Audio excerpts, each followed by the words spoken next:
Video ini akan memberikan informasi dan semangat kalian dalam menyembuhkan suatu penyakit saraf tersebut, karena faktanya penyakit ini dapat disembuhkan. Assalamualaikum warahmatullahi wabarakatuh. Halo teman-teman, kembali lagi di channel YouTube saya dan ketemu lagi dengan saya pribadi, Faras Surya Nugraha. Mohon maaf teman-teman, baru bisa upload video terkait dengan saraf tersebut karena saya masih sibuk kemarin teman-teman. Dan alhamdulillah kesempatan kali ini saya bisa memberikan edukasi serta informasi lagi terhadap saraf tersebut untuk kalian. Nah teman-teman, gimana nih kabarnya? Gimana perkembangannya? Saya selalu mendoakan kepada kalian untuk mudah-mudahan diberikan suatu kelancaran, diberikan suatu kemudahan untuk menyembuhkan suatu penyakit saraf tersebut. Karena menderita suatu penyakit ini memang rasanya luar biasa. Dan saya selalu mendoakan mudah-mudahan kalian yang menderita saraf tersebut segera dipermudah dan diangkat penyakitnya. Amin. Nah teman-teman, di video kali ini saya akan memberikan suatu fakta terkait dengan saraf tersebut bisa disembuhkan. Nah, sebelum saya membahas terkait dengan faktanya, ini adalah suatu awal mulanya dari pertanyaan saya sendiri yang dahulu sering saya tanyakan terhadap diri sendiri.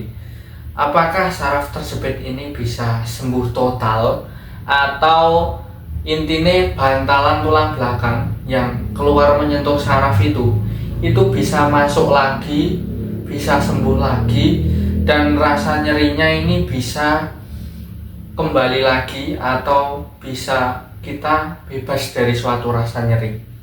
Nah, ternyata teman-teman, berangkat dari pengalaman saya pribadi kala itu, saya menderita saraf tersebut di lumbal 45, dan ketika itu saya di usia 17 tahun menderita HNP yang sudah kronis. Bahkan dokter pun mengatakan ini harus dioperasi, tetapi kalau tidak dioperasi penyakit masnya ini tidak bakal sembuh. Jadi seolah-olah mengharuskan untuk operasi. Tetapi karena saya dahulu juga takut teman-teman, jadi saya tidak mengambil operasi tersebut. Saya cuma beranggapan bahwasannya ada suatu cara lain atau suatu mukjizat nanti yang akan diberikan oleh Allah Subhanahu wa taala dalam menyembuhkan saraf tersebut. Dan sampai detik ini saya membuat video ini, edukasi ini kepada kalian, itu saya sudah normal, saya sudah dapat beraktivitas sehari-hari. Nyeri saya sudah hilang, mau duduk saya mau melakukan gaya seperti ini, mau olahraga seperti dahulu seperti badminton, kemudian sepak bola, lari-lari, jogging, dan lain sebagainya saya sudah bisa melakukan teman-teman. Nah, saya di sini sudah bebas dari suatu rasa nyeri. Tetapi yang belum saya lakukan adalah tes MRI lagi. Jadi kan dahulu saya sudah pernah tes MRI ketika sakit. Tetapi ketika saya sudah sembuh seperti ini, sudah merasakan enak, saya belum tes MRI lagi apakah bantalan tulang belakangnya ini bisa masuk kembali. Nah teman-teman, karena saya belum melakukan tes MRI, karena juga kalau sudah sembuh begini mau masuk ke rumah sakit untuk tes pun juga harus membayar secara mandiri, dan ketika melakukan tes tersebut biayanya sekitar 3-5 jutaan teman-teman. Dan saya memutuskan untuk tidak tes MRI, dan saya terus menerus melakukan, masih menjaga dengan melakukan peregangan, dengan melakukan berenang, sampai akhirnya saya sampai di titik seperti ini. Nah, yang menjadi tanda tanya besar itu apakah saraf tersebut itu bisa disembuhkan, atau bantalan tulang belakang ini loh, bantalan tulang belakang ini bisa masuk lagi. Itu yang menjadi tanda tanya terbesar di kepala saya walaupun kondisi saya ini sudah enak, sudah bebas, apakah itu bisa masuk lagi bantalannya? Dan ternyata faktanya setelah saya kuliah di jurusan fisioterapi, saya memutuskan untuk kuliah di jurusan fisioterapi, saya banyak belajar terkait dengan otot, tulang, saraf, dan lain sebagainya, sampai bertemu dengan dosen-dosen saya, serta pengalaman-pengalaman saya, itu saya juga membuka jurnal, mencari buku referensi, dan alhamdulillahnya teman-teman, di sini saya menemukan sebuah buku yang menjadi acuan saya atau panutan saya. Nah, ini buku Rehab Science karya Dr. Tom Walters. Ini dokter spesialis nyeri muskuloskeletal atau dokter spesialis nyeri tulang dan otot di Amerika Serikat, tepatnya di California. Nah, di buku ini dijelaskan ternyata saraf tersebut itu bisa sembuh total. Dan setelah saya membaca buku ini, membaca faktanya, ini adalah sesuai dengan kondisi saya. Walaupun saya belum melakukan tes MRI secara lanjutan untuk mengetahui apakah ada bantalan tulang belakang itu bisa masuk lagi atau enggak, tetapi melalui buku ini, saya tanda tanya terbesar saya di kehidupan itu sudah terjawab, teman-teman. Nah, saya di sini akan memberikan fakta terkait dengan buku ini. Ini bukunya tebal, teman-teman, dan isinya bahasa Inggris semua. Saya akan memberikan edukasi, memberikan pandangan terhadap kalian penderita penyakit saraf tersebut, bahwasannya ada beberapa fakta dan ini relate atau cocok dengan diri saya sebagai penderita penyakit saraf tersebut yang sudah sembuh. Ternyata faktanya bantalan tulang belakang itu bisa masuk lagi. Nah, mari kita bahas beberapa fakta terkait dengan saraf tersebut, teman-teman. Baik teman-teman, mari kita bahas beberapa fakta bahwa saraf tersebut itu bisa disembuhkan, teman-teman. Nah, karena bukunya ini kan tebel dan bahasa Inggris semua, saya di sini pakai catatan ya, teman-teman. Ini saya sudah merangkum beberapa fakta terkait dengan buku ini yang akan saya berikan kepada kalian. Nah, mari kita bahas fakta yang pertama, apakah saraf terjepit itu bisa disembuhkan, atau bantalan tulang belakang itu yang keluar menyentuh saraf mengakibatkan kita nyeri yang menjalar, itu apakah bisa masuk lagi? Karena dahulu kata dokter pun saya dikatakan bahwa bantalan tulang belakang itu tidak bakal masuk, tidak bakal bisa masuk lagi, harus dioperasi. Kalau nggak dioperasi nggak bakal sembuh. Tapi faktanya, nyatanya sampai detik ini saya pun rasa nyerinya sudah hilang, bebas mau olahraga dan lain sebagainya. Nah, ternyata teman-teman di buku ini dituliskan bahwasannya faktanya adalah kesalahan paling umum di masyarakat saat ini meyakini bahwasannya bantalan di tulang belakang yang keluar menyentuh saraf itu tidak bisa sembuh atau tidak bisa terserap lagi atau tidak bisa kembali masuk lagi. Itu yang di mayoritas masyarakat beranggapan seperti itu. Tetapi di buku ini menegaskan faktanya dari jurnal penelitian di Amerika, 66% bantalan tulang belakang itu bisa terserap lagi atau bisa masuk lagi, teman-teman. Nah, di sini saya sedikit memberikan penjelasan karena di tulang belakang itu kan ini tulang, kemudian di tengahnya ada bantalan. Nah, bantalan tulang belakang itu sifatnya lembek, teman-teman. Lembek seperti gel. Kalau kalian tahu gel, itu kan pasti lembek. Ketika terdesak, ada hempasan, itu akan keluar menyentuh saraf. Dan dia akan sulit untuk kembali lagi karena desukannya itu tadi yang begitu keras antara atas dan bawah tulang belakang ini kan di sini dong. Ini kan ada desukan. Kemudian kalau udah keluar ini memang ada sedikit sulit untuk bisa masuk lagi.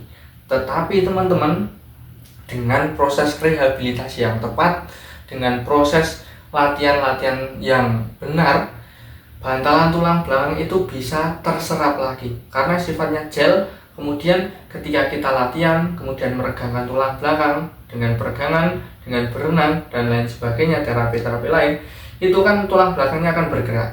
Kemudian pasti akan longgar, ada suatu space atau ruang, sehingga mengakibatkan bantalan tulang belakang itu teman-teman itu bisa masuk lagi atau bisa intinya ya bisa terserap kembali. Nah, kalaupun tidak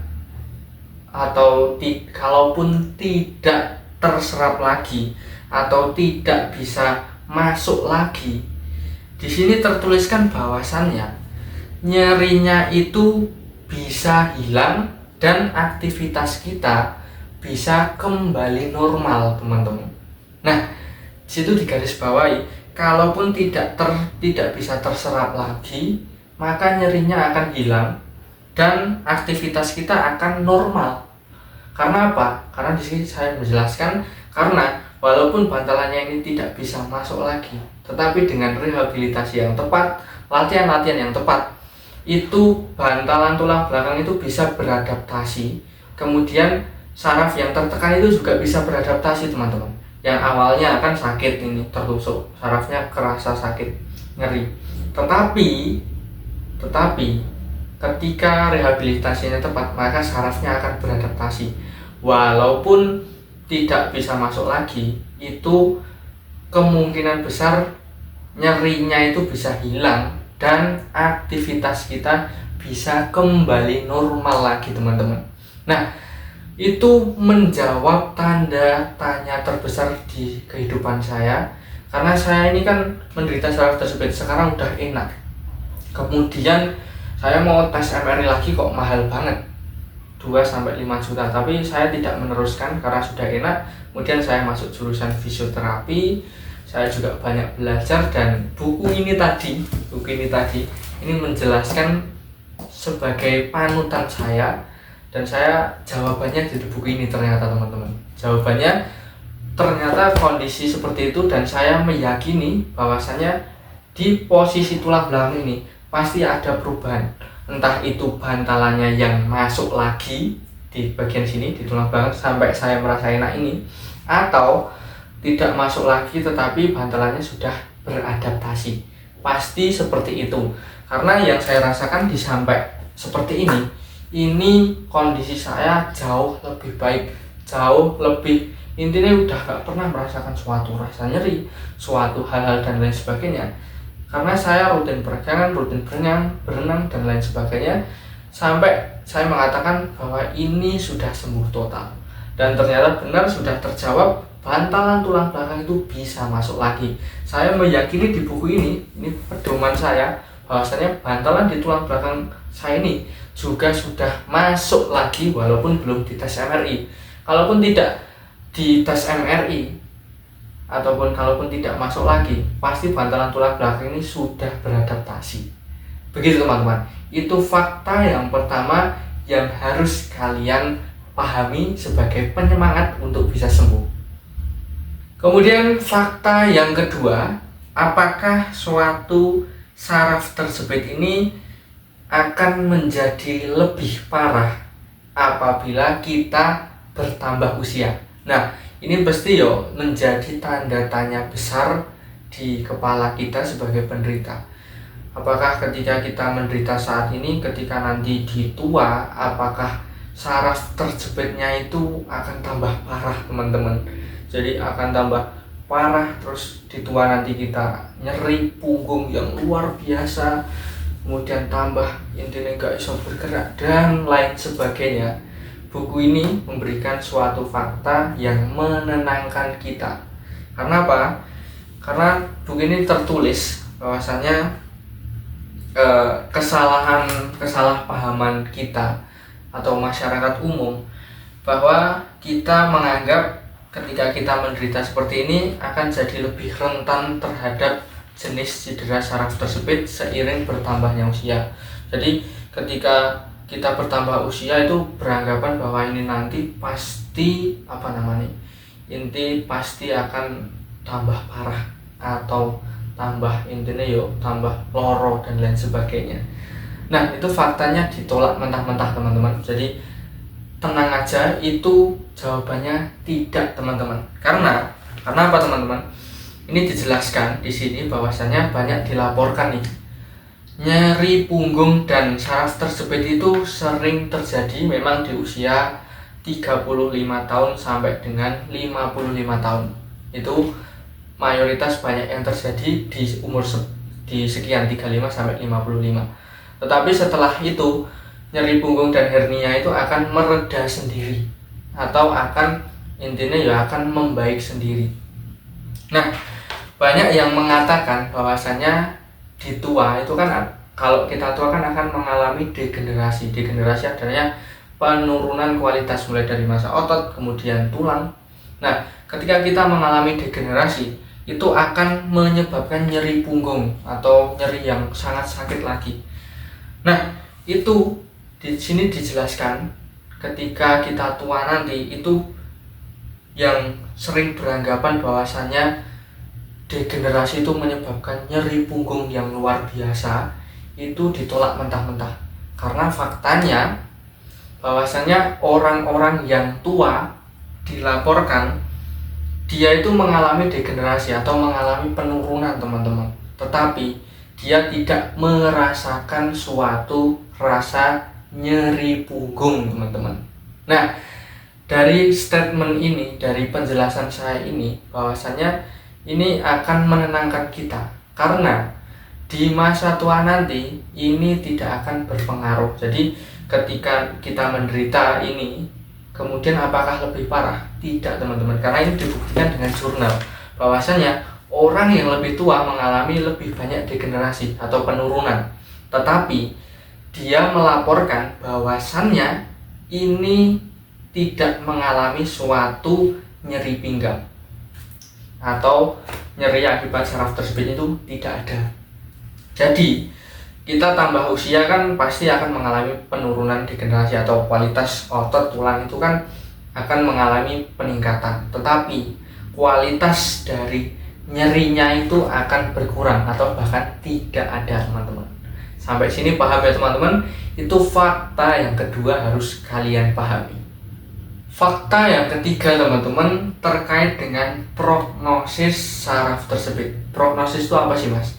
Prognosis ini adalah suatu perkiraan terbaik atau peluang pemulihan, peluang kesembuhannya gimana. Nah, buku ini menjelaskan peluang kesembuhannya teman-teman.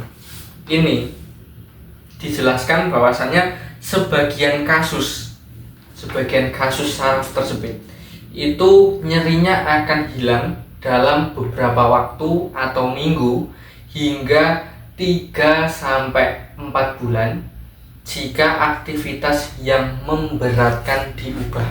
Nah, fakta ini sebenarnya relate atau benar di kondisi saya atau di kepribadian saya teman-teman.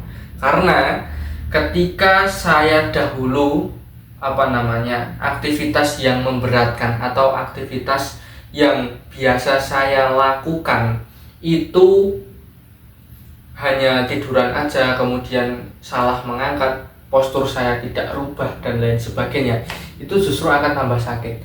Tetapi ketika saya coba rutinkan untuk rehabilitasi itu apa sih mas? Ya intinya kita usaha untuk memperbaiki diri, mulai dari memperbaiki postur yang setiap hari mungkin kita bungkuk. Ketika kita menderita saraf tersebut kita sering-sering tegak seperti ini. Kemudian saya juga rutin peregangan, kemudian saya juga rutin berenang, dan terapi-terapi yang saya share di channel YouTube ini ternyata waktu saya itu pemulihan itu sekitar 4-6 bulan. Nyeri itu sangat nyerinya sangat turun drastis. Memang lama teman-teman, proses rehabilitasinya itu lama. Kalau saya dahulu 4-6 bulan itu saya nyerinya sudah berkurang, tetapi belum merasakan enak seperti ini sampai sudah benar-benar hilang. 4-6 bulan itu rasa nyerinya itu sudah berkurang kalau kita rutin melakukan rehabilitasi dengan benar, kemudian aktivitas yang memberatkan itu dirubah.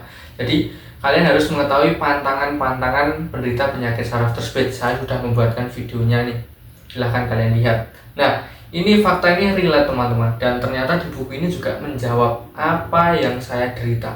Ketika kalian menderita saraf tersebut, kemudian kalian mencoba memperbaiki diri, gak usah gagas bulani lah dan lain sebagainya, tapi kalian terus melakukan proses rehabilitasi dengan benar, dan akhirnya kalian bisa menemukan bahwa nyeri itu berkurang cukup drastis seperti yang saya coba atau saya terapkan di kehidupan saya.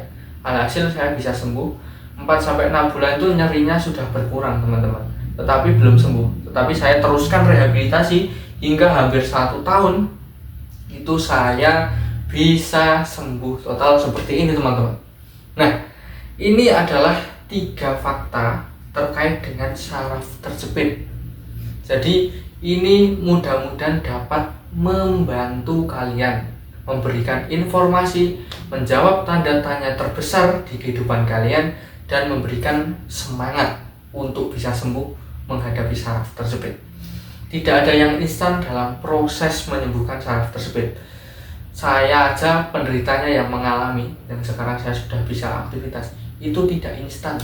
4-6 bulan itu saya proses rehabilitasi, itu nyerinya udah enak, tapi belum sembuh. Sampai saya teruskan sampai 1 tahun, itu baru saya enak.